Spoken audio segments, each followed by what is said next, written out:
Dozens of bodies, some decapitated, others dismembered, have been dumped in the streets of one Syrian city. The violence in the Syrian revolution is hitting new heights as the Obama administration increases the pressure tonight on the dictatorship of Bashar al-Assad. Today, they buried the dead in the city of Homs. As many as 60 civilians were apparently kidnapped and murdered in the last 2 days. In Geneva, Secretary of State Hillary Clinton met with Syrian exiles and called them courageous in their commitment to freedom and democracy.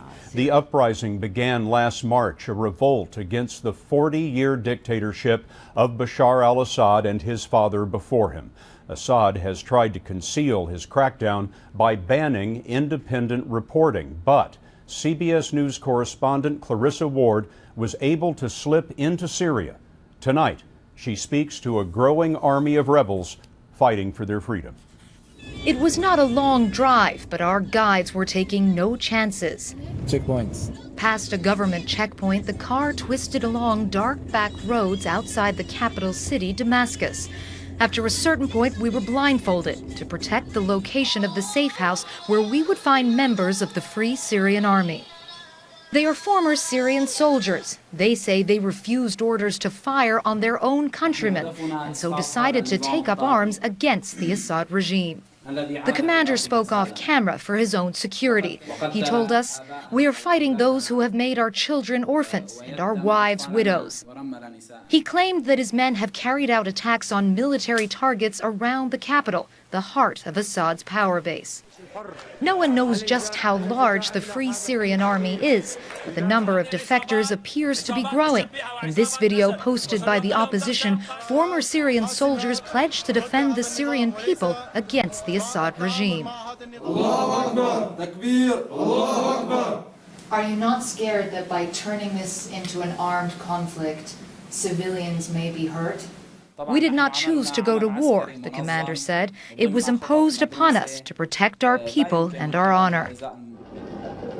This is who the opposition fears most, not the Syrian army, but supporters of President Assad known as the Shabiha. The name means thugs, but it is a play on the word for ghosts. A fitting description because the Shabiha do not wear uniforms. They infiltrate protests, and they are known for their cruelty.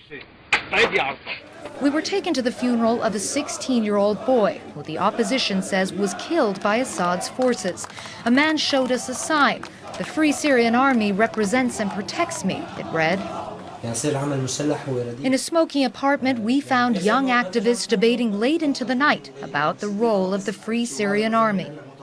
I guess that's some kind of necessary right now, to protect those innocent people, because they're protecting people mainly.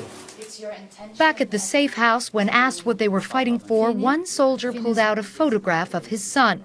He told us he's willing to sacrifice himself so that the next generation of Syrians can be free.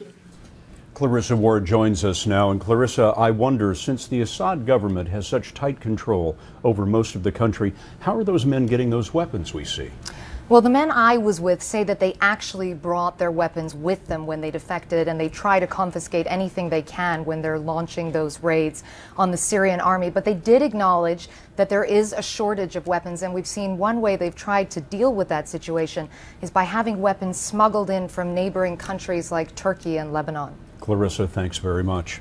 For his part, President Assad describes the opposition as, quote, armed gangs seeking to divide Syria.